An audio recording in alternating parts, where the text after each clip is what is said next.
They were closing the casket when she leaned in real slow, real close, and whispered behind my shoulder, "You have a week to get out." Her breath was warm against my ear, soft, like a secret or a threat disguised as concern. I didn't flinch, didn't turn. I just stared straight ahead, frozen. My hands were in my lap, one clutching the edge of the funeral program so tightly that the corner tore in my grip. The priest was still talking about Aaron, my son, my only child, my entire life, and about closure as if that was a real thing, as if there was any closing what Madison had just opened. 33 years old, gone from a heart attack that no one saw coming. One moment, he was texting me about how he couldn't find his work boots, and the next, he was on the floor of their hallway, Madison on the phone, with 911, claiming she didn't know CPR. That was what they told me. Anyway, I wasn't there. She made sure of that. And now, I was sitting in the front row at his funeral, staring at the brass handles of his casket, while his wife, his widow, whispered threats into my ear like it was the reading of a will. She squeezed my shoulder as she pulled back, real gentle, like she was offering me comfort, like she hadn't just tried to rip my whole world out from under me. She walked away before I could even react, and I didn't follow her. I couldn't move. I just sat there, trembling on the inside, pretending I hadn't heard what I knew I'd heard. Someone behind me sniffled. Another person whispered, "She's been so strong." They meant Madison. They always meant Madison. As if wearing a sleek black dress and dabbing your cheek with a tissue made you the saint of sorrow. I wanted to laugh or scream, but nothing came out. Just that burning behind my ribs like I'd swallowed coals and couldn't cough them up. Aaron was everything. He wasn't perfect. He was stubborn, impulsive, didn't always know when to stop giving people the benefit of the doubt, but he was mine, and he was kind, which was rare in men like him. Tall, quiet, hard-working.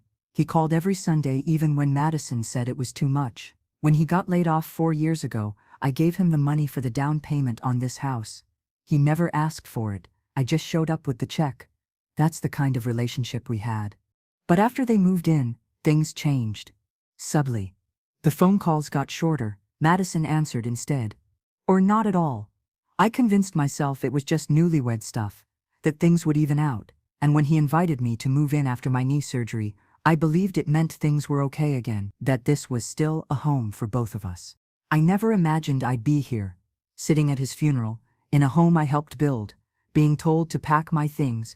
The service ended, and people began filtering toward the reception hall. I stayed seated for a long time, waiting until the pews had mostly emptied. Madison didn't wait. She walked her grandmother to the car with one hand on her arm and a smile on her face that made me want to slap it off. One of the cousins offered me a ride, but I shook my head. "I'm with her," I said, and pointed toward Aaron's car. Riding in that car was like being trapped in a bottle of his cologne. The familiar scent hit me hard. Sandalwood and cedar, the smell of his hugs, the smell of late-night chats over tea when he couldn't sleep. I thought it might break me, but it didn't. Not this time. I couldn't afford to break anymore. I had to stay alert. Madison didn't say a word during the ride, just drove like it was any other day, her sunglasses too dark for the overcast sky, her hands too steady for a woman who had just buried her husband. When we got home, she transformed. Like she'd flipped a switch. She greeted everyone at the door like it was a housewarming, not a wake. She gave a little speech about Aaron's strength and humor and how much he loved his family. I stayed behind the kitchen island, clutching the edge of the counter, saying nothing. She passed out wine, toasted, hugged people like a grieving starlet in a made-for-TV movie. I noticed the small things, things most people wouldn't. The framed photo by the stairs was gone. The one of Aaron and me from his high school graduation. His military service case gone. She wasn't mourning. She was scrubbing him out. I didn't say anything, just watched. Waited. After everyone left, I went down the hallway to my room. The one I'd stayed in for 7 years, ever since Aaron insisted I move in to recover. "It's your house too," he had said. I clung to those words like a lifeline. The door was wide open. The blankets on my bed had been neatly folded, the lamp unplugged, the top drawer of my dresser was empty. My jewelry box gone. The closet was filled with cardboard boxes. Some were labeled Mom's stuff in sharp black marker. I stood there for what felt like hours, my brain trying to process what I was seeing, trying to make sense of the betrayal humming in the walls. I turned and walked back into the kitchen. Madison sat at the dining table, a half-full glass of red wine, beside her phone. She didn't look up when I entered. I cleared my throat. "Did you move my things?" She finally glanced up, sipping her wine. "I was just organizing. There's a moving company I can call when you're ready." She said it like it was an act of kindness, like helping someone pack up their life uninvited was a gift. I stared at her, feeling the air tighten. "Where's my jewelry box?" I asked. "Some of it's in the safe," she said, eyes flicking back to her phone. "You wouldn't want anything to go missing while people were in and out." "I didn't ask you to touch my things." She shrugged. "Aaron and I talked about this. It's not personal. We assumed you'd want to move back to your sister's." "I don't have a sister," I said, low and hard. She knew that. "This is my home." She didn't even blink. It was his home. She smiled then. Like that settled it. Like his death erased me. I walked out before I said something. I couldn't take back. I didn't cry. I didn't scream. I just walked, past the living room, where his recliner used to be. Gone. Past the bookshelf, where he kept his favorite military novels. Empty. Into the hallway closet, where I kept a lockbox under some winter coats. I pulled it down and opened it. Receipts, old letters, bank records. No deed. The deed, our deed, was gone. And Madison was sitting just 30 feet away, sipping her wine like she hadn't just started a war. The next morning started with silence. Not the kind that follows peace, but the kind that tiptoes after a disaster. A strange stillness had settled over the house. No radio, no movement, no sound of Madison's heels clicking across the hardwood, just the creak of the old floor beneath my steps as I walked down the hall, one slow pace at a time. I entered the kitchen, and immediately felt it. Everything had shifted. My tea mug was missing from the drying rack. In its place, 2 identical stoneware cups that weren't mine. The floral dish towel I always hung on the oven handle was gone, replaced with a beige linen cloth, perfectly folded, perfectly bland. Aaron's laughter used to fill this kitchen, echoing off the cabinets. I stood in the doorway like a ghost, staring at the space he used to call my favorite place to unwind. I opened the fridge. The labeled containers I'd prepared for the week, each marked with my initials, were gone. In their place were glossy, prepped containers with color-coded lids. A stack of probiotic drinks sat where Aaron's orange juice used to go. I shut the door before my hands could start shaking again. Madison walked in a moment later, barefoot, her silk robe swaying with each step. She didn't jump or flinch when she saw me. "Morning," she said lightly, sitting down with her laptop already open. "Just checking a few quotes for movers." I didn't answer right away. I leaned against the counter and folded my arms. "I didn't ask for movers." She smiled, without looking up. "Right, but you said you wanted to handle things on your own timeline." I figured it might help to get the ball rolling. I stared at her for a moment, taking in every detail, the freshly blown-out hair, her manicured nails, her perfect posture, not a single crease of sorrow in her robe, not a tremble in her voice. You'd never know she'd buried her husband 48 hours ago. "I'm not going anywhere," I said. This time, she looked up. Her face didn't change, but her fingers paused on the keyboard. "Let's not make this hard," she replied, tone gentle, but clipped. "I've lived here for 7 years," I said. "Aaron and I assumed it was temporary. Aaron and I signed the deed together." Something flickered in her eyes, but it passed quickly. She picked up her coffee mug and took a slow sip. "If that's true, then I'm sure it'll all work itself out." I walked away before I threw something. I didn't want to give her that satisfaction, me cracking, me becoming the problem.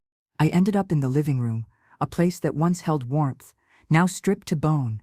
The recliner, Aaron's recliner, was gone. In its place was a modern, boxy thing that looked like it belonged in a showroom. The throw blanket I had crocheted during his deployment was shoved behind the entertainment unit, crumpled like an afterthought. I reached down and pulled it free, shaking off the dust. "Where's Aaron's chair?" I asked, raising my voice slightly so she could hear me. Madison appeared in the hallway a beat later. "It was old," she said, brushing an invisible strand of hair from her face. Didn't fit the new layout. It's been 9 days. She sighed, almost theatrically. I'm not going to sit in a dead man's chair, Ellen. That was the first time she'd said his name since the funeral. And she said it like it didn't mean anything. I left again, this time out the front door, the slam of the screen door, a punctuation mark. I needed air and space, and a moment where her perfume didn't suffocate me. I sat on the porch steps, phone in hand, staring at the overgrown flower bed. Aaron always said he'd replant. And then I dialed a number I hadn't called in over a year. Mr. Holt, the lawyer Aaron had recommended when we talked about estate planning. The receptionist answered, cheerful and precise. I told her it was urgent, and she said he could see me that afternoon. I didn't tell Madison I was leaving. I just changed clothes, grabbed my bag, and drove. Mr. Holt's office smelled like leather-bound books and lemon oil. He was the kind of man whose kindness didn't come with fake smiles. When I sat down across from him, I barely made it through the first sentence before my voice wavered. He waited, patiently, gave me space. I think she's trying to erase me, I said finally. He tilted his head. You mean, legally? I mean, from the house, from my son's memory, from everything. And then I told him about the missing deed, about the joint purchase, about the cashier's check I gave Aaron when they first bought the house, about the empty drawers, the tossed quilt, the vanishing chair. I told him about the moving quotes and the smug tone she used and the way she smiled when she said she'd assumed I wanted to go live with my non-existent sister. Mr. Holt didn't interrupt, but when I mentioned the deed, his eyebrows lifted. Do you have a copy? I did, I said. I kept it in a lockbox in the hall closet. It's gone. He leaned forward. Do you have any other proof? Anything showing you contributed to the purchase? A cashier's check. I still have the receipt. His expression sharpened like a man finally given a puzzle piece. Then we may have something. I blinked. What do you mean? If your name was on the original deed and you contributed financially, she can't force you out. Not legally. Not without a buyout or a court order. I swallowed hard. Even if Aaron's gone, especially if Aaron's gone, it means any dispute becomes a matter of ownership, not intention. He told me what I needed. Find that receipt, find any financial records from the purchase, and if possible find a copy of the original deed. I left the office more focused than when I arrived. Less like a grieving mother, more like a woman preparing for battle. When I pulled back into the driveway, Madison was on the phone again, pacing along the side of the house with her back to me. I couldn't hear what she said at first, but as I walked toward the front door, I caught a few words. No, she doesn't know anything. It's handled. Her voice dropped when she saw me. She offered a wave. I didn't wave back. I walked straight to the attic stairs. Aaron had kept boxes up there, things from before the marriage, high school yearbooks, tax records, service documents. I climbed the steps, flashlight in hand, heart pounding in my chest like a drum. If she'd hidden the deed, I would find it. And if she thought I was going to leave quietly, she was about to learn who she was really dealing with. The attic was darker than I remembered. It always smelled like dust and time cardboard, insulation, maybe a little mildew from the years of rain pressing against the roof. Aaron used to call it the memory cave, and for years we joked that someday we'd clean it out together. We never did. Now I moved through it alone, flashlight slicing across boxes labeled in his handwriting, old taxes, military stuff, Aaron college, and one at the very back labeled home purchase. My heart stuttered. The bin was heavy. I sat cross-legged on the splintered floorboards and pulled it toward me like a relic from another life. The sound of the lid lifting echoed in my ears as I peeled it back. Inside were folders, neat, clipped, and stacked. Closing disclosures, bank printouts, an envelope labeled Final Deed.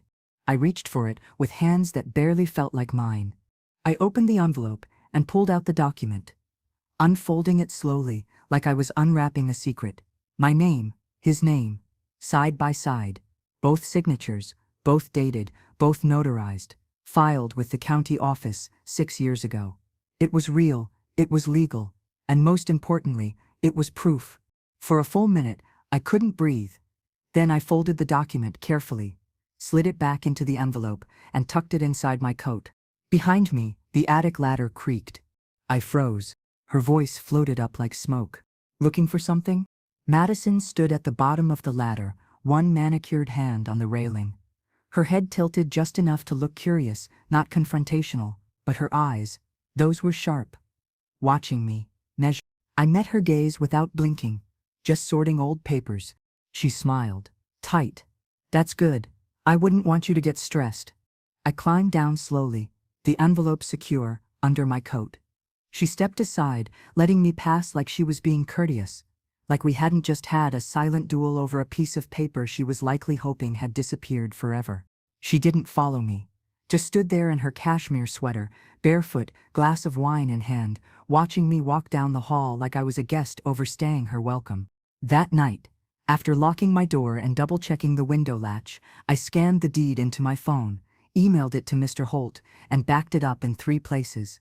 Then I printed a copy and slipped it into a folder labeled for lawyer only, which I hid beneath the loose floorboard under my bed, next to old Christmas cards and a photograph of Aaron and me at the lake. It was strange how something as simple as paper could feel like armor. For the first time in days, I let myself breathe without flinching. Around 9 p.m., Madison tapped on my door. I brought wine, she said, voice light. I didn't answer right away. I slipped the floorboard back in place, stood up, and opened the door. She held out a glass of white wine, her other already half drained. She wore a pale sweater and leggings now. Her casual charm looked. I figured we should talk, she said. Clear the air. I accepted the glass, but didn't drink.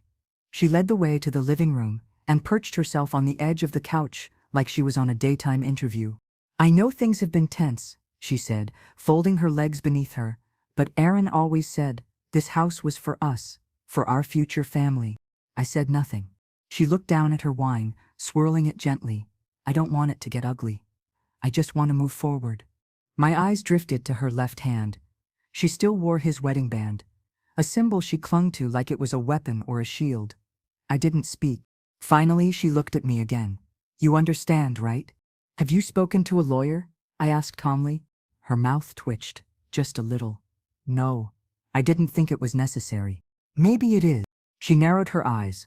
Are you threatening me, Ellen? I gave a small smile, just thinking out loud. Madison stood slowly. I hope we can do this the easy way. So, do I said. She left the room, with the rest of her wine. I watched her walk away, her back stiff with restrained anger. I waited until I heard the bedroom door close before I pulled out my phone again and checked the scanned deed one more time. There it was, my name, black and bold, legal, permanent. She thought she had me boxed in, but she didn't know what I had just found upstairs. The next morning, I woke to the scent of coffee, her brand, bitter and overpriced. By the time I reached the kitchen, the pot was nearly empty. She was already seated at the dining table, typing rapidly on her laptop. Her hair was pulled back in a clean bun, no bags under her eyes, no signs of sleeplessness or stress. Morning, she said with false cheer. I'm just checking movers again. Found a few good options. Flexible pricing. I opened the fridge. My containers were back. Same handwriting. My labels. Even the placement was the same. I didn't say a word. She glanced up. Thought I'd be respectful. I didn't mean to overstep. I closed the fridge slowly. You didn't mean to erase me either, I suppose? She gave a light laugh. You always were dramatic. I left the room. In my nightstand, I kept an envelope of emergency cash and a small bottle of prescription medication for anxiety. The drawer was locked. It had never been locked before. I found a flathead screwdriver in the garage and pried it open. Empty. The envelope gone. The bottle gone. I sat on the bed and breathed slow, trying to keep the panic from rising in my chest. She wasn't just trying to push me out. She was warning me, letting me know I had no privacy, that this wasn't just a dispute, it was a psychological game. And she thought she was winning, but I had something she didn't know about yet. And that was going to change everything. I stood, walked to Aaron's old office, and opened the filing cabinet. Third drawer down. A folder labeled refinance options. Inside were mortgage statements. Newer ones. And there it was. Both our names. Dated less than a year ago. Madison wasn't on them. Not even after the refinancing. I snapped a photo and backed it up immediately. This wasn't just leverage anymore. It was a shield. And Madison? She had just made the mistake of turning this into a war. By noon the next day, I no longer felt like a mother grieving a son. I felt like a woman sharpening a blade. Madison had moved through the morning like nothing happened, folding towels, watering the basil plant by the window, humming some light tune like she wasn't plotting a silent coup. But her movements had changed, quicker, tighter. She kept glancing at her phone, always texting, always deleting. She didn't know I'd found the refinance documents. She didn't know I'd already sent them to Mr. Holt, labeled and time-stamped. She didn't know I wasn't afraid of her anymore. Around 3 p.m., I heard her talking on speakerphone as I passed the hallway. Yeah, she's still here. I know it's awkward, but she doesn't have any real claim. No, her name's not on the current utilities or tax bills. It'll be fine. I didn't hide that I heard. I made sure my footsteps echoed. The moment my heel clicked against the hardwood, she went silent. I stepped into the hall, and she turned around, fake smiling, like we hadn't just crossed an invisible tripwire. "Everything okay?" she asked. "You really should be careful what you say in this house," I said. "The walls are thin." Her face faltered for a split second. But only a second. That night, while she cooked something that smelled expensive and barely edible, I went into the living room. I hadn't been in there since she redecorated, replaced all of Aaron's things with abstract art and neutral tones that looked like they were bought in a rush from a magazine spread titled Modern Widowhood. But something stopped me. The family portrait that used to hang above the fireplace, me, Aaron and Madison in matching flannel on their first Christmas in the house, was gone. In its place hung a high-resolution print of a snow-covered mountain. Stark, cold, no people. I stood there longer than I meant to.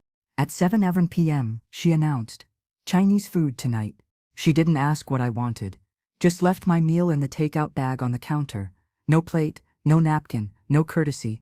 I took the food, walked to my room, and locked the door with the wedge I'd been keeping since the funeral. She had already tried the slow erosion route. I wasn't going to give her the opening for anything more. At 2 a.m., I heard footsteps outside my door. They didn't stop. They didn't knock. They simply paused, as if listening, as if calculating. Then, they retreated. The next morning, the power in my room blinked off. When I checked the circuit box, every switch was in place. No outages, no tripped lines, just 1 minute of darkness. Long enough for a camera to reset. Long enough for her to send a message. I didn't respond. I got dressed, packed my folder, and drove back to Mr. Holt's office. This time, I didn't need an appointment. I walked in and sat down across from him like we were preparing for a trial, because we were. I handed him the refinance photos, the mortgage statements, and the deed copy. He reviewed everything silently, then said, "She has no legal standing. Her name isn't anywhere on this documentation, and you've contributed both financially and residentially for over 7 years." I swallowed. What if she tries to evict me? He leaned back in his chair. "She can serve papers, but they'll be meaningless unless filed through court, and even then she'd lose." I nodded slowly. "Can I file something preemptively?" He nodded. "We'll draft a declaration of shared ownership and prepare a legal response to any future claims. If she serves you with anything, we respond immediately." Then I asked the question that had been pulsing in the back of my mind for days. "What's the risk?" He held my eyes. "Only if you lose your documents. Keep them safe. Keep your tone neutral, and keep documenting everything." I left the office carrying more than just a manila folder. I carried a plan. When I returned home, Madison was in the garage, clearing shelves. She looked up casually, wiping her hands on a cloth. "Just getting rid of junk," she said. "Hope that's okay." I nodded and walked inside. Aaron's fishing gear gone, his camo jacket gone. The tackle box with his initials vanished. I said nothing, just went straight to my room. I opened the top drawer of my nightstand. Locked again. This time, I didn't hesitate. I used a screwdriver to pry it open. Empty. Again. No pills, no cash, not even a pen. She wasn't hiding it anymore. She was declaring war. I breathed through clenched teeth until the burn in my chest eased. Then I walked into Aaron's old office and opened the filing cabinet for the second time that week. Third drawer. Same folder. This time, I dug deeper. There, tucked between bank statements, was a printout labeled Refinance Update, dual owners confirmed. Dated 11 months ago. Aaron and me. No mention of Madison. I took a photo, sent it to Mr. Holt. Backed it up to my cloud. From down the hallway, I heard her again. This time her voice was sharper. Clipped. Yeah, she's acting weird. I might need to move up the timeline. If she finds that file, we're screwed. That word echoed. She wasn't working alone. And I was about to find out what else she was hiding. 3 days later, Madison announced it like she was planning a brunch. I thought it might be nice to do a small grief gathering, she said, pouring almond milk into her coffee like she hadn't just erased every trace of Aaron from the house. For Aaron's friends and coworkers, nothing formal, just closure. I watched her slide a linen napkin under her mug, careful, calculated. She didn't look at me. She never did when she floated these ideas, only glanced sideways to monitor my reaction. You mean a party? I said flatly. She smiled, as if I'd complimented her. It's a celebration of life. And just like that, my son's death became an event with guest lists and wine pairings. She didn't ask for my help. She barely acknowledged my presence in the days that followed, except to leave post-it notes with requests like please keep guest bathroom clean, or don't bring up anything personal if asked questions. I didn't argue, I didn't respond, but I watched. On Friday afternoon, she brought out Aaron's old bar cart and wiped it down like she was polishing a trophy. She stocked it with whiskey, gin, vermouth, spirits. Aaron never even liked. Imported cheeses, mini kitchens, hand-rolled place cards. I stood in the doorway of the kitchen as she arranged food like it was a New Year's Eve mixer, not a memorial. She wore a soft charcoal blouse tucked into a cream skirt. Her makeup was dewy and bright, not a trace of sorrow beneath the mascara. The first guest arrived a few minutes past 6. Kyle, Aaron's closest friend from work. A solid man with kind eyes and nervous hands. When he hugged me, I felt like something human had finally entered the house. He talked about you all the time, Kyle whispered. Said you were the one person he could always count on. I nodded, swallowing the ache in my throat. People came in waves after that. Neighbors, co-workers, a couple of Madison's Pilates friends. Some I recognized, others I didn't. Madison glided through the room, glass in hand, her laugh perfectly timed, her voice always just a notch louder than the rest. She gave little speeches. Aaron loved big. He was the kind of man who left space for everyone. She toasted, cried once on cue, and passed hors d'oeuvres like she was the hostess of a lifestyle segment. I stayed by the back wall, watching, listening, noticing. She'd replaced the photos in the hallway with abstract prints. Aaron's military commendation had vanished from the office bookshelf. His name wasn't mentioned once after the second toast. At one point, a woman I didn't recognize came over and asked, "And how are you holding up?" I smiled politely. "As well as I can be. I still live here." Her brows lifted. "Oh, I thought Madison said." I nodded gently. "Easy mistake. Aaron and I co-owned the house. Madison's handling arrangements now, but I haven't gone anywhere." The woman's eyes darted to Madison, then back to me. "I see." A small crack. A subtle shift. Later, I noticed Madison watching me from across the room, still smiling, but her eyes had changed, tight, calculating. When the room thinned out, she came to me and whispered, "Can I speak to you for a moment?"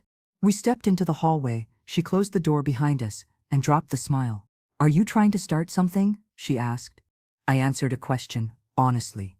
She stepped closer. "Don't play cute, Ellen. These people don't need to hear about paperwork." I crossed my arms. "Then maybe don't throw a wine mixer in the house you're trying to erase him from." Her face flushed, but only slightly. "If you don't want to be here, I'm not going anywhere." She leaned in, voice like venom, wrapped in silk. "You think you're clever, Ellen, but you don't know how this works. I'll make sure you regret staying." Then, just like at the funeral, she pulled herself back together, turned the knob, and walked out with the same serene composure, greeting the next guest like we hadn't just hissed threats at each other in the dark. I stayed behind, eyes on the closed door, chest burning. That night, after everyone had gone, I passed the guest room. Her tote bag sat open on the bed. and inside it, a manila folder I hadn't seen before. I leaned in and took a silent photo through the crack in the door. DOC copies, backup plan. The folder read in thick black ink. I stepped back, heart racing. Later, when I heard the water running in her bathroom, I knew I had a window. I crept into the hallway, careful not to step on the floorboard that creaked. Her bag was still open. I didn't touch anything. I didn't need to. I photographed everything inside. Multiple folders. One marked house timeline, another e-signatures, 2023, and one more, half buried, contained a printed will, the top reading draft March. Aaron died. February 2nd. He hadn't signed anything in March. The signature looked wrong. The notary seal looked wrong. Cropped and recycled. And the metadata at the bottom. The computer name, Madison KLT. I stood there frozen until I heard the shower cut off. Then I stepped back, closed the bag, and returned to my room. My hands were still shaking when I locked the door behind me. She was trying to forge her way into everything. And now, I had proof she was deeper in this than I thought. I didn't sleep that night. Not because I was afraid.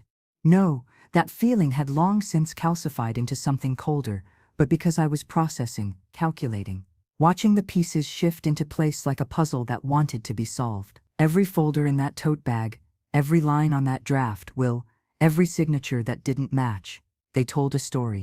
And I wasn't the only one who could read it.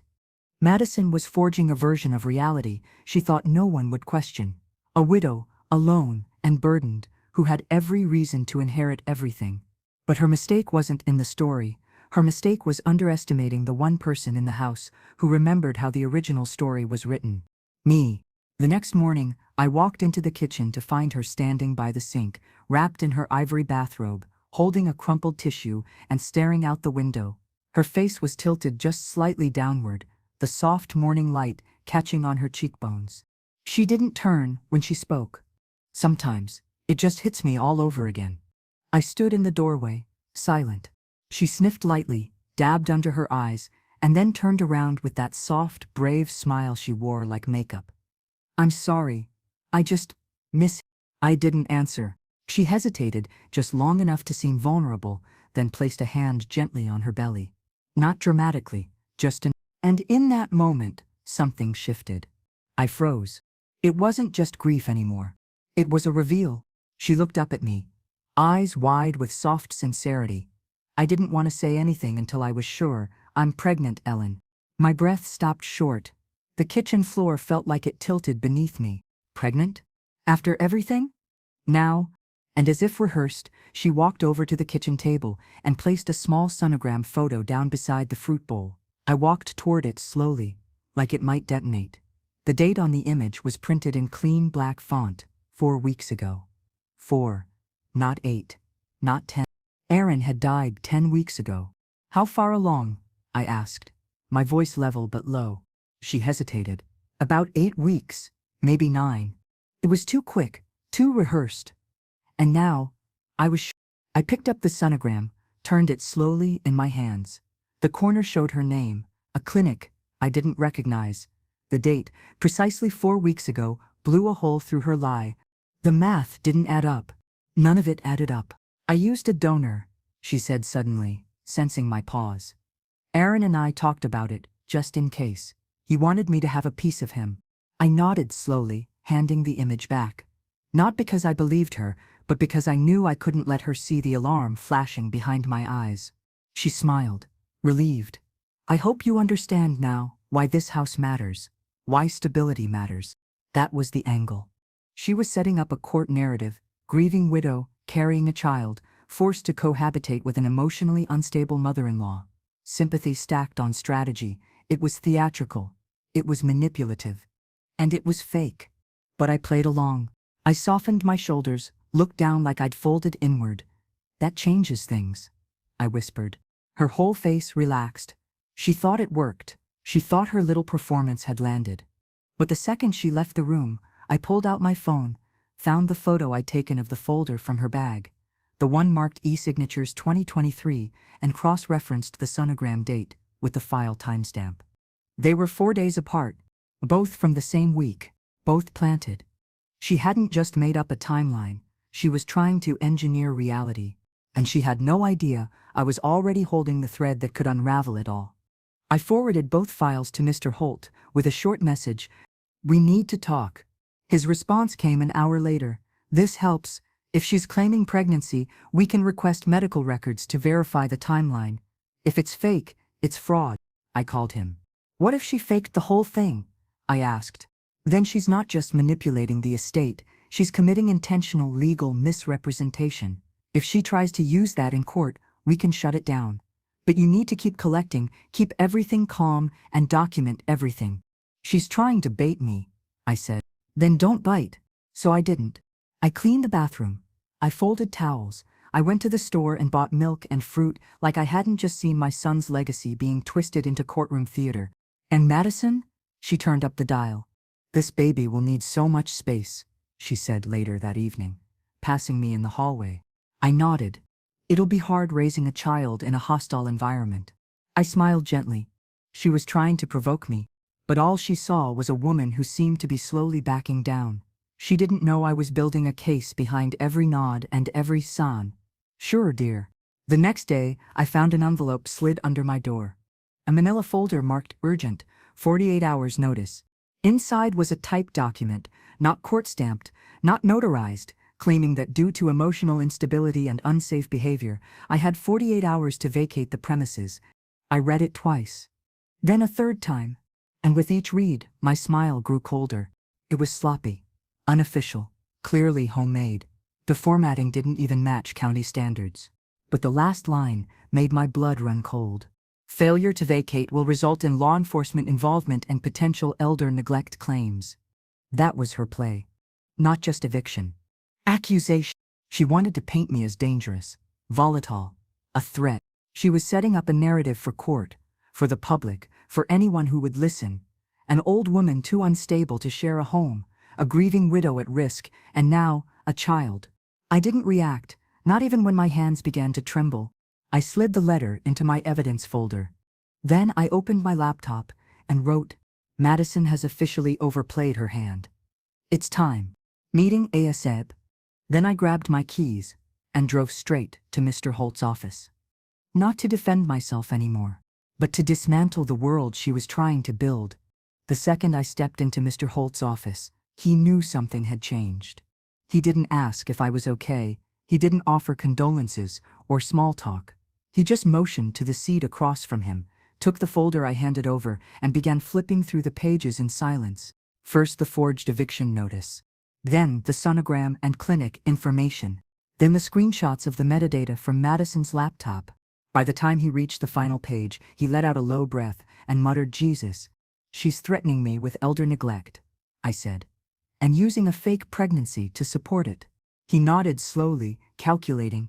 "You're not in danger," he said calmly, "but she's trying to provoke a reaction. She wants you to panic, to run. That eviction letter, pure fiction. But the moment you acknowledge it as legitimate, she wins the narrative." I crossed my arms, steady now. "Then we don't acknowledge it." He nodded again, firmer this time. "We respond. Not to her, to the court." "What does that mean?" "We're filing a declaration of shared ownership today. That locks your name to the house in the eyes of the court. Then we file a protective injunction to prevent any unauthorized sale or financial transfer of the property. On top of that, I'm submitting a fraud alert through probate court regarding the will and medical documents." I exhaled slowly. "And the pregnancy? If she wants to bring that up, we'll demand official medical records. We'll subpoena her file from the clinic. Compare the dates. If she forged anything, she's not just lying, she's committing fraud, potentially criminal. What if she keeps pushing?" He leaned forward, his voice low and steady. "She won't be pushing paper anymore. She'll be pushing from behind bars." We spent the next hour going over every step. I gave him every scan, every time-stamped image. I printed a log of every folder I'd seen in her tote, with file names and positioning. I handed over the photo of the draft will, March 4th, and the note that the notary seal had been digitally duplicated. Before I left, he said, "You don't need to serve her. The court will." I nodded, because for the first time in weeks, someone else was finally going to speak on my behalf. I drove home with the windows down and the music off, letting the wind clear out whatever fog Madison had been pressing into my lungs. When I pulled into the driveway, she was in the front yard, snipping dead leaves from the rosebush like we were still just two women sharing a quiet life. She looked up and smiled faintly. "Fresh air?" she asked. "Exactly that." I walked past her without another word. Later that afternoon, the temperature in the house changed. Not physically, but in tone. She started acting friendly. She offered to make lunch, asked if I wanted to help her pick out crib furniture. She left a stack of folded towels on the edge of my bed, even though I always washed my own. At dinner, she asked softly, "Are we good?" I looked at her like she was a stranger. "We'll see," I said. The next day, I received a call from a process server. "We'll be delivering a set of papers later today," he said. "Do not engage, just accept the packet and remain calm." I won't say a word. I sat on the living room couch, blinds open, door unlocked, folder of my own documents sitting on my lap like a shield. At exactly 5:06 p.m., Madison pulled into the driveway in her new SUV, shopping bags in hand. I heard her heels on the porch. And then came the knock. A man in a gray jacket stepped into her path before she could open the door. He said her full name clearly. She blinked, confused. "Yes?" He handed her the envelope. "You've been served. Probate fraud and property injunction." She stared at the paper in her hands like it was on fire. "What the hell is this?" she whispered. "You'll need to read it," the server said, then walked away. She stood there frozen, envelope in hand, looking at the seal like it might explode. Then she looked at the house. She looked straight through the front window at me. And I didn't move. Didn't blink. Just watched. She came inside like a storm that had lost its thunder. Quick, angry footsteps, the envelope slammed on the dining table, her fingers tearing through the pages. "No, no, no," she murmured. Then louder, "She's lying. This is all lies." She turned on me, eyes wild. "What did you tell them?" I stood up slowly, still calm. "I didn't tell them anything. The documents did." She stormed into the kitchen, muttering, "I'll fix this. This isn't happening." But she wasn't talking to me anymore. She was talking to the world she'd tried to build. And it had just been bulldozed. That night, she didn't eat, didn't speak, didn't leave her room. The next morning, I found her pacing the front yard on the phone. "I don't care what it costs," she snapped. "Just find me a lawyer who knows how to bury this." I stood on the porch with my arms crossed. She saw me. She turned away. 2 days later, the court hearing was scheduled. A preliminary trial to validate the will and confirm deed ownership. And when we walked into that courtroom, she came dressed for sympathy. Cream blazer, loose hair, no makeup. She clutched the sonogram photo in her hand like it was a talisman. Her attorney started soft. "A story of grief. A story of motherhood. A story of protection." And then, Mr. Holt stood up. And with a quiet fury, he laid out every piece of evidence. Side-by-side comparisons of Aaron's real signature and the forged one. Metadata trails, leading back to Madison's laptop. Refinance documents that excluded her entirely. And then the final blow, the notarized deed. My name and Aaron's, filed, recorded, untouched. The judge leaned forward, flipping slowly through the binder. "This is extremely clear," he said. Then he looked at Madison. Temporary injunction lifted. Co-ownership reinstated. All eviction claims void. As for the will fraud investigation to proceed. Madison's lawyer leaned in and whispered something. Her face fell. Her hands dropped. Her posture crumbled. And for the first time, she had no script left to read from. We left the courthouse in silence. Mr. Holt turned to me as we reached the parking lot. "Now we wait," he said. "Either she pushes back, or she packs her bags." I nodded. "Either way, she's not staying." He gave a small smile. "And you?" I'm finally breathing. The house was too quiet the morning after court. Not peaceful, not calm, charged. The kind of silence that hums with tension, like the pause before a storm, or the space between two held breaths. I moved through the rooms like I was stepping through someone else's dream. Everything looked the same, but it wasn't. Madison was already in the kitchen, dressed in all black again. Not her usual elegant morning ensemble, but a loose sweater and leggings, her hair half pulled back like she'd barely touched it. She sat at the dining table with a legal pad in front of her, scribbling names and phone numbers, lawyers maybe, or damage control. She didn't look up when I walked in. "You think you've won?" she muttered. I didn't reply. I poured my coffee in silence, the ceramic clink of the mug sounding louder than it should have. She looked up, eyes glassy but burning.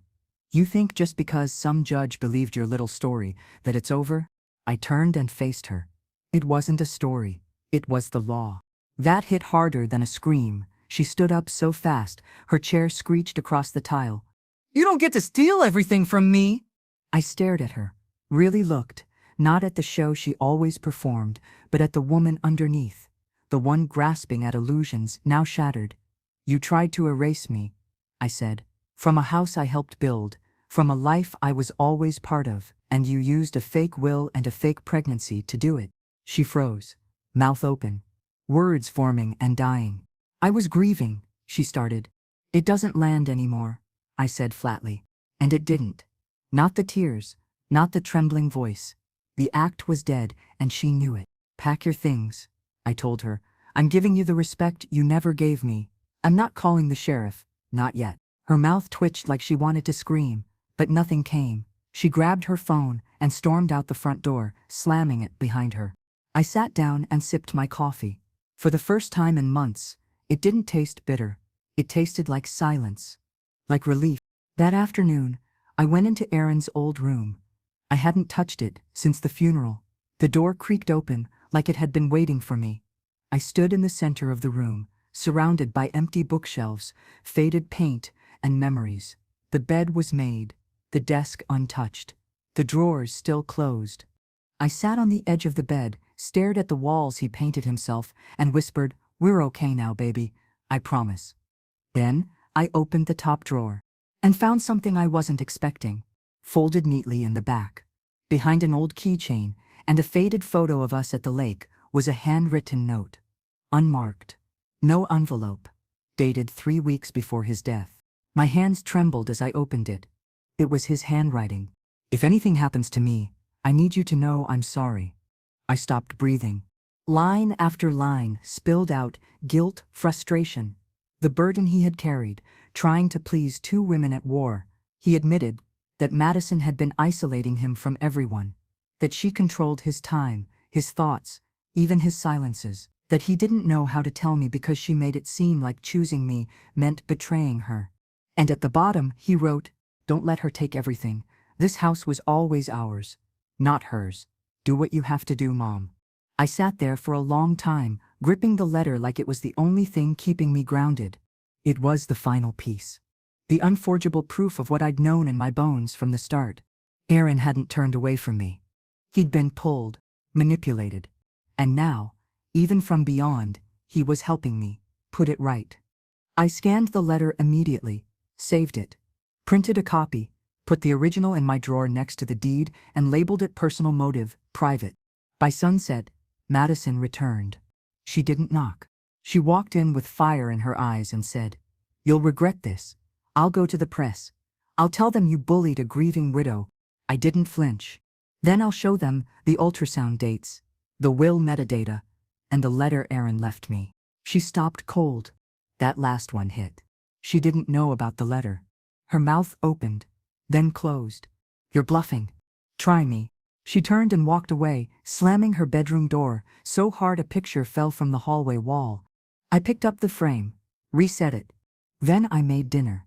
Not to prove anything. Not to perform calmness. Just because I was finally hungry. While the pasta boiled, I texted Mr. Holt. Found personal letter, strengthens motive. Will forward. His reply came within seconds. "Send. It's bulletproof." That night, I slept with the window open. No door wedge, no backup key under the pillow. No fear. Just cool air and silence. In the morning, I heard boxes being packed. By Sunday, the hall outside Madison's bedroom was lined with them. Cardboard flaps bent, tape already curling at the corners. Some labeled, some not. I didn't ask if she was leaving. I already knew. She was out of cards, out of performances.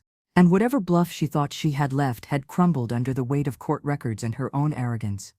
At noon, she came into the kitchen. Didn't speak. Just opened a drawer, looked inside like she'd forgotten what she was looking for, then turned to me. "I'll be out by Friday." I didn't smile, didn't nod, just replied, "You can have your space." She paused. "You can have your house back," she muttered. "It was never yours to give." That hit harder than shouting ever could. Her lips parted like she wanted to spit something, but the words never came. She turned and walked out. I turned the kettle on. Not for effect, just for tea. Because I had finally remembered that I liked quiet, that I liked jasmine, that I liked the sound of a house not haunted by the echoes of manipulation. And as I poured the water, I realized I wasn't just surviving anymore. I was living. I thought that was the end of it. Madison was packing. The court had ruled. The house was quiet. Everything that needed to be said had already been spoken, legally, emotionally, morally. I didn't expect closure, but I was beginning to feel something close to it. I cleaned the guest bathroom. I swept the porch. I even played Aaron's favorite jazz album while I folded laundry. And in those small, ordinary moments, I started to reclaim this house, this space, this life. But Madison wasn't finished. She never was. The morning she was supposed to move out, I found her car fully loaded in the driveway, the trunk packed tight. A final suitcase by the front door. She looked tired, paler than usual. No makeup, just her, in leggings and a soft gray hoodie, hair in a loose bun. She didn't say goodbye, didn't ask for help. She just picked up the bag, looked at me like she wanted to burn something into the air, and walked out. I watched from the kitchen window as she opened the trunk, shoved the suitcase in, and slammed it closed. Then she stood there, frozen, her fingers gripping the keys a little too tightly. For a second, I wondered if she'd turn around, if she'd spit out one last line, or try one more desperate plea. She didn't. She got in the car and drove off without looking back. I waited 10 minutes. Then I walked through the house, every room, checking for damage. Everything was intact, except the silence felt strange, lopsided, like she'd left something behind that wasn't hers to leave. And that's when I saw it. On the coffee table in the living room, in plain view, a silver flash drive, unlabeled, just sitting there, like bait. I stopped in the doorway, staring at it. Madison never forgot anything. She was meticulous, obsessive. If something of hers was left behind, it was for a reason. I knew better than to touch it. I knew I should leave it alone, toss it, burn it, pretend I never saw it. But that wasn't me anymore. I picked it up, walked into Aaron's old office, and plugged it into his laptop. The screen lit up. One folder, no password. Inside, a single video file labeled "Open Me." I hesitated. Then I clicked. The footage was grainy at first. The camera shook as it settled into place. And then, there she was. Madison sitting in the desk chair I had just been using that morning. Her expression was calm. Too calm. Her blonde hair was tied back. Her makeup subtle. Her posture perfect. She looked straight into the camera, like she was delivering a monologue. "If you're watching this," she began, "then I'm either gone or you think you've won." Her tone was smug, measured, like she was still playing a game, even as she packed her last bag. "I did what I had to do," she continued. "Maybe I crossed a line, but you were never supposed to stay here forever, Ellen. You were a placeholder, a guest who overstayed her welcome." I clenched my fists. She leaned forward, eyes hard. "Aaron wanted to ask you to leave before he died. He just didn't have the guts to say it." I paused. The video. My jaw locked. My chest tightened. Not because I believed her, but because even now, even after everything, she was still trying to dig at the one thing she could never steal, my bond with my son. But I wasn't going to let her have the last word. I hit play again. "I told him we could build something," she said. "If he let go of the past, but he was weak. He couldn't cut the cord. So I had to do it for him." And then she smiled. Like isolating him from me was an act of love. Like this was a confession she'd been dying to make. Not to take responsibility, but to make sure her version of the story lived somewhere, even if she couldn't say it out loud. "You can keep the house, Ellen," she finished, "but you'll never forget this." Then the screen went black. I sat there for a long time. Not angry, not shocked, just tired. Because that had always been Madison, controlled, cruel, theatrical, always needing the last word, the final twist. But what she didn't know was that I already had everything that mattered. I opened the drawer beside the desk and pulled out Aaron's handwritten letter. I held it up beside the still frame of Madison's face on the screen. The truth and the performance. The heart and the illusion. The sun and the shadow. I stared at both, then ejected the flash drive, walked to the kitchen, and dropped it in the trash. Not because I feared her words, but because I didn't need reminders anymore. The war was over. And she'd already lost. That night, I unpacked the last of my boxes. I put Aaron's graduation photo back on the shelf by the entryway. I lit a candle in the kitchen. And I sat at the table, not lonely, not grieving, just still. Just present. The house was finally mine again. By Monday morning, the house felt different. Not because Madison was gone. She wasn't. Not entirely. Her presence still echoed in the gaps. A smudge on the mirror, a whiff of perfume on the guest pillow, a single hair tie looped around the bathroom faucet like a forgotten threat. But something had shifted. The center of gravity had returned to its rightful place. For the first time in weeks, I didn't brace for footsteps. I didn't flinch at the sound of my own name. But just when I thought the final chapter had closed, the story took one last turn. It came in the form of a voicemail. Aaron's friend Kyle sent me a message. Just a few words. She called me, told me you made everything up, said you used elder abuse tactics to take the house. He paused, then added, I didn't believe her. I've seen the papers. I've read Aaron's letter. Just wanted you to know she's not done. I didn't respond. There was nothing to say. Madison was still trying to claw her way back from the truth. She couldn't handle the silence, couldn't accept the loss. Even now, she was painting herself as the victim, spinning her version for anyone who'd still listen. But the audience had moved on. By Thursday morning, I heard her moving boxes again. Her car was half-loaded. The hallway was cluttered with the last remnants of her failed performance. A framed fake sonogram, a half-filled jewelry case that didn't belong to her, a stack of glossy real estate brochures folded in the middle. I stayed out of the way, didn't help, didn't offer words. She didn't ask. At 10 hours in a.m., she stood at the front door with her last bag in hand. Her face was pale, her makeup smudged. She didn't wear her usual mask of strength. She looked hollow, desperate.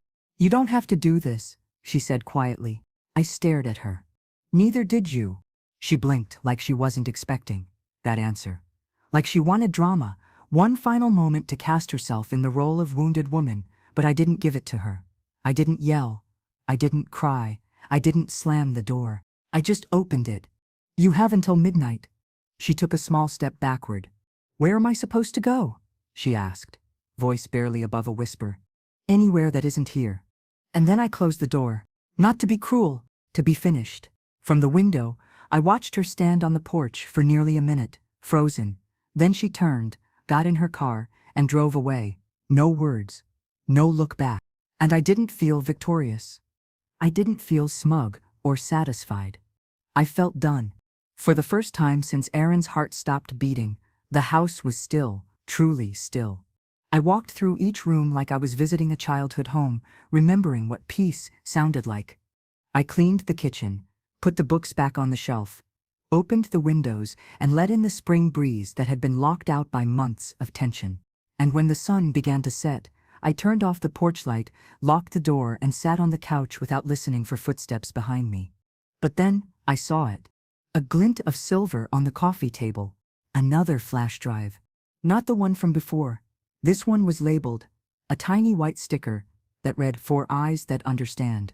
I stared at it for a long time. Madison never left anything without a reason. This was intentional. Another game. Another attempt to twist the knife one last time. I didn't want to touch it. But something inside me, curiosity, maybe closure, pushed me to finish it all. I plugged it into Aaron's laptop again. This time, no video. Just a folder with screenshots. Dozens of them. Bank statements. Email threads. Court drafts. One caught my eye. A PDF titled Final Will 2. I opened it. Inside was a clean, legitimate-looking document listing Madison as the sole heir. But the signature was scanned. No notary. No witness. And the metadata? Created by Madison KLT. Edited by unknown user 03. Date: 4 days after Aaron died. She wasn't just faking sonograms, she was faking legal identity. I checked the file properties again. A digital footprint led to an email I recognized. Her cousin, the one who worked in estate law in another state.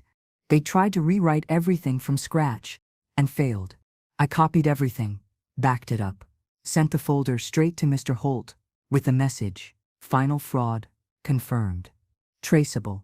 His reply came in under 10 minutes. "This seals it. We're filing criminal charges Monday."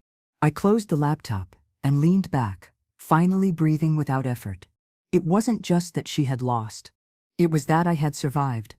And not just survived, I had witnessed every lie, every twist, every performance.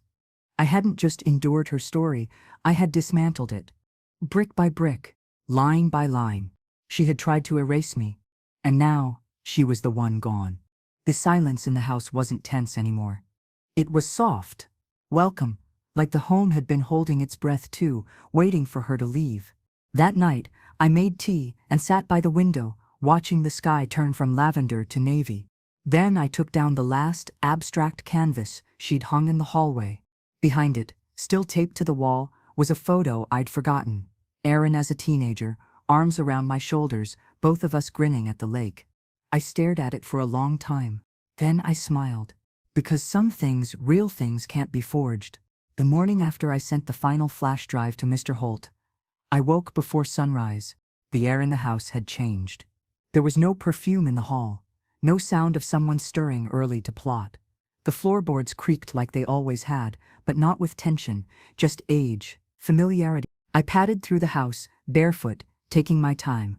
In the kitchen, I brewed tea, the real kind. Black Assam, steeped for 5 minutes. The mug warmed my hands as I leaned against the counter, looking out into the backyard. Aaron had always wanted to build a deck out there. He never got around to it. Life moved too fast. Madison's plans moved faster. But in the corner, beneath the big oak tree, I saw something that stopped me. A small wooden box, weather-worn, partially buried. I stepped outside, letting the morning breeze kiss my skin. The grass was still damp from dew as I crossed the yard and knelt beside the box. It wasn't locked, just heavy with time. I opened it and found Aaron's old military tags. A folded letter addressed to Mom in faded ink. A photograph, one I hadn't seen in years. Me holding him as a newborn, eyes full of terror and love. I sat down right there in the grass and read the letter. "If you find this, it means I didn't finish something." It wasn't long, just a few lines, but it was enough. He apologized again for Madison, for the distance, for letting her pull the strings for too long. He wrote that he'd meant to rewrite the will, that he wanted to add my name formally, not just on the deed, that he knew the house was never just his, that it had always been ours. "I thought I had time," he wrote. "But if I don't, please know this place is yours, as much as it's mine." I folded the letter and pressed it to my heart. Then I stood, brushed off my knees, and went back inside. That afternoon, I started restoring the house. Not renovating, restoring. I pulled Aaron's recliner out of the garage, dusted it off, and set it back in its rightful corner. I opened the storage boxes, labeled donate, and rescued his books, his notebooks, the framed photo of him at boot camp. I found the quilt. Madison had crumpled behind the TV stand and laid it across the foot of my bed again. Room by room, memory by memory, I unerased what she tried to delete. And each time I picked up something familiar, I remembered where it belonged. Where I belonged. The house didn't resist. It welcomed it. That evening, I opened the front door and stood on the porch. The wind was warm. The air smelled like lilacs. A neighbor walked by and gave me a small wave. "I heard," she said gently. I nodded. "It's over. She won't come back?" "Not unless she wants to face real charges." The neighbor smiled faintly. "Then it's yours now, for real." I smiled back. It always was. Inside, the living room felt like Aaron again. Like Sunday morning pancakes and movie marathons, like grief that had begun to heal instead of rot. I lit a candle, his favorite scent, cedar and sage, and placed it near the photograph I'd rescued. Then I took the last step. I opened my closet, lifted the floorboard, and pulled out the original documents one more time. The deed, The refinance papers, the letter, the court filings, and I put them all into a fireproof lockbox. I labeled it simply, Truth. And I slid it back into place, not because I feared anyone would come looking again, but because I knew that some truths were worth protecting, quietly, privately, without fanfare, just like love, just like loyalty, just like Aaron. That night, I heard no footsteps outside my door. No whispered phone calls, no staged weeping, just whined against the windows, and the creak of an old house settling in peace. Before I went to bed, I stood at the window and whispered, "We're okay now, baby," and I meant it. I didn't hear from Madison again. Not that week. Not the one after. Not even when Mr. Holt emailed me to say the criminal charges were formally filed. She was smart enough to stay quiet, or at least smart enough to lawyer up and avoid contact, and in the quiet that followed her exit, I began to rebuild the pieces of myself she had tried to scatter. The house grew quieter, but not in the way it had before, not with dread, or suspicion, or fear.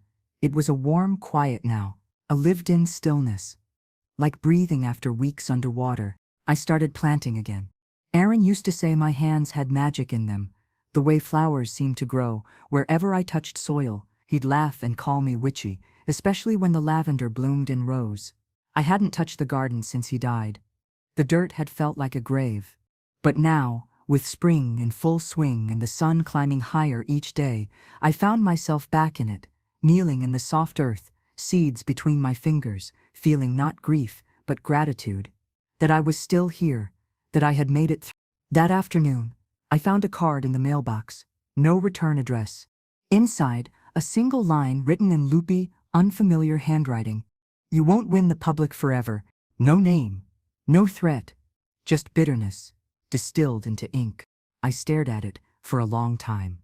Then I dropped it into the shredder without a second thought.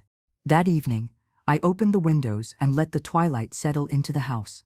I lit 2 candles, one for me, one for Aaron, and played his favorite Bill Withers record on the old stereo. The saxophone eased through the walls like a benediction. The air smelled of jasmine and citrus. My tea steeped beside me, as I curled up on the couch beneath the blanket he always used when he was sick. And that's when it happened. Not a noise, not a knock, just a feeling. A knowing. I walked down the hallway and stopped in front of Aaron's room, my room now, really. The door stood ajar. I hadn't touched anything since bringing his photo back to the shelf. On a whim, I opened his nightstand drawer. There, tucked in the back behind an old charging cable and a coin jar, was a sealed envelope. My name on the front. The handwriting was unmistakably his. I opened it with shaking fingers. "In case she ever makes you doubt." That was the first line. I sat down on the edge of the bed and read the rest. He wrote that if I ever felt cornered, erased, or silenced, I should remember who I was. Not just to him, but to the house, to the story, to the history he never wanted rewritten. He wrote that Madison was always good at lying, but terrible at lasting, that she burned bridges faster than she built them, and that he had always known, in the end, she'd go too far. "This house is yours, Mom," he ended, "because you're the only one who never used it as a weapon." I folded the letter slowly. I didn't cry. I didn't have to. Because I finally understood that justice wasn't always loud. It wasn't always applause and punishment. Sometimes, justice was simply outlasting the lie. And I had. By Friday, Madison's name was formally removed from all pending estate filings. Her forged will was declared void. The house title, clean and final, listed only 2 names, mine and Aaron's. And in the eyes of the law, and my own reflection, I belonged here. I always had. That night, I cooked dinner for one and left a second plate untouched on the table. Just because. Not for tradition. Not for ritual. Just to make space. For what once was. And for what had survived. When I finished eating, I stood by the entryway shelf and replaced the final missing item, a small wooden sign Aaron made for me, the first Christmas in the house. It said, in crooked paint, "My house.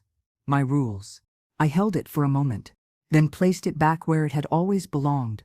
I turned off the lights, locked the doors, and stood in the dark of the living room. The room didn't feel haunted anymore. It felt held. The next morning, I made tea with the windows open. Birdsong drifted in. A neighbor's kid shouted from across the yard. Somewhere in the distance, someone started a lawnmower. The world, as always, had moved on. But I hadn't been left behind. I'd stayed, and I'd won. Not with fists, not with rage, but with patience, with proof, and with every breath I chose not to waste on someone who never knew how to love what she had. I carried my tea to the porch and sat in the old rocking chair Aaron bought for me after my knee surgery. It squeaked a little, like it was clearing its throat after months of silence. I looked out at the flower beds, and I smiled, because the roses were blooming again.